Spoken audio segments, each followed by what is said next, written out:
হুথিদের আড়ালে কি ইরানি হামলা চালাচ্ছে ইসরায়েলে? ইসরায়েলকে শায়েস্তা করায় মধ্যপ্রাচ্যের নতুন খেলোয়াড় হয়ে উঠেছে হুথি। যারা প্রতিনিয়ত মধ্যপ্রাচ্যের খোঁজখবর রাখেন নিশ্চয় জানেন নতুন রূপে ফিরে এসেছে ইয়েমেনের হুথি বিদ্রোহীরা। কেন বলছি? একসময় হুথি বিদ্রোহীরা ইসরায়েলে রকেট হামলা চালাতো, আর এখন আক্রমণ করছে হাইপারসনিক মিসাইল দিয়ে। জি, ঠিকই শুনেছেন, সবশেষ হামলা দিয়ে তাহলে শুরু করা যায়।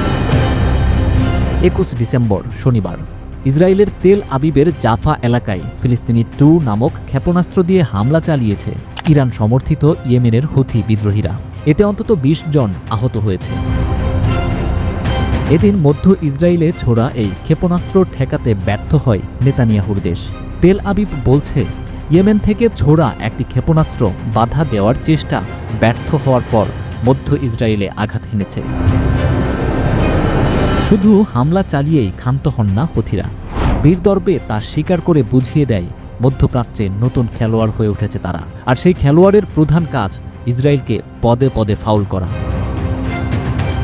তো সেই বিবৃতিতে হুথিরা জানিয়েছে, তাদের যোদ্ধারা অধিকৃত জাফা এলাকায় ইসরায়েলি শত্রুদের একটি সামরিক স্থাপনা লক্ষ্য করে ফিলিস্তিনি 2 নামক হাইপারসনিক ব্যালিস্টিক ক্ষেপণাস্ত্র দিয়ে অভিযান চালিয়েছে। ইয়েমেনের সানা ও আল হুদাইদা শহরে সম্প্রতি ইসরায়েলি বিমান হামলার জবাবে শুক্রবার মধ্য ও দক্ষিণাঞ্চলে একাধিক ড্রোন হামলা চালায় হুথিরা। বৃহস্পতিবারও ইসরায়েলি অবস্থানে 3টি সামরিক অভিযানের দাবি করে তারা। এরপর 21 ডিসেম্বর ব্যালিস্টিক ক্ষেপণাস্ত্র হামলা চালানো হলো। একটি প্রশ্ন উঠতেই পারে, হুথিরা কি সামরিক দিক দিয়ে এতটাই শক্তিশালী যে বিশ্বের অন্যতম সামরিক শক্তিশালী ইসরায়েলে হামলা চালাচ্ছে? তাহলে কাদের হয়ে হামলা চালাচ্ছে হুথিরা? একটু পেছনে ফিরে তাকাতে চাই। প্রথমেই আপনাদের জানিয়ে রাখি, এই হুথিরা কিন্তু ইরান সমর্থিত একটি বিদ্রোহী গোষ্ঠী, যারা একসময় সৌদি সমর্থিত হাদি সরকারকে হটিয়ে ইয়েমেনের ক্ষমতা দখল করেছিল। তার মানে মধ্যপ্রাচ্যে ইরানের এজেন্ডা বাস্তবায়নের একটি চাবি হল এই হুথিরা।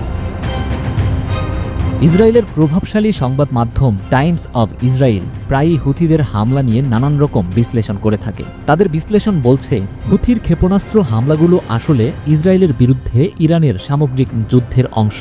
অর্থাৎ ইসরায়েলের বিরুদ্ধে ইরান এই অঞ্চলে যেসব প্রক্সি ব্যবহার করে এটি তারই অংশ, যা শুরু হয়েছে 7 অক্টোবর হামাসের হামলার মধ্য দিয়ে। সমর বিশেষজ্ঞদের ধারণা, ইরান সম্ভবত ইসরায়েলের বিরুদ্ধে ব্যালিস্টিক ক্ষেপণাস্ত্রের মতো আরও অন্যান্য অত্যাধুনিক সমরাস্ত্র পরীক্ষার জন্য হুথিদের ব্যবহার করছে। অর্থাৎ হুথিরা হল ইরানের অস্ত্র পরীক্ষার ক্ষেত্র। যেমন 2020 থেকে 21 সালে ইরান প্রথম হুথিদের কাছে শাহেদ ড্রোন রপ্তানি করে। সফলতা পাওয়ায় 2022 সালে ইউক্রেনের বিরুদ্ধে ব্যবহারের জন্য সেই অস্ত্র রাশিয়াকে দেয় তেহরান। রাজনৈতিক ও কৌশলগত দৃষ্টিকোণ থেকে দেখলে ইসরায়েলে হুথিদের এসব হামলার গুরুত্ব অনেক। কারণ সীমান্ত সংযোগ না থাকা সত্ত্বেও কয়েক হাজার কিলোমিটার পাড়ি দিয়ে হুথিদের ছোড়া ক্ষেপণাস্ত্র মধ্য ইসরায়েলে আঘাত হানার অর্থ হল ইরানের সমর্থনে ক্ষেপণাস্ত্র ও ড্রোন প্রযুক্তিতে ব্যাপক অগ্রগতি অর্জন করছে মধ্যপ্রাচ্যের কেন্দ্রে থাকা সশস্ত্র গ্রুপটি। ইরান যেমন হুথিদের কাঁধে ভর দিয়ে ইসরায়েলে শুধু হামলায় চালিয়ে যাচ্ছে তা নয়, তাদের সামরিক দিয়েও শক্তিশালী করে দিচ্ছে। অর্থাৎ তেহরানের বিপদে মধ্যপ্রাচ্যের যে গোষ্ঠী সবার আগে হাত তুলে দাঁড়াবে, সেটি যে হুথি বিদ্রোহীরা তা আর বলার অপেক্ষা রাখে না।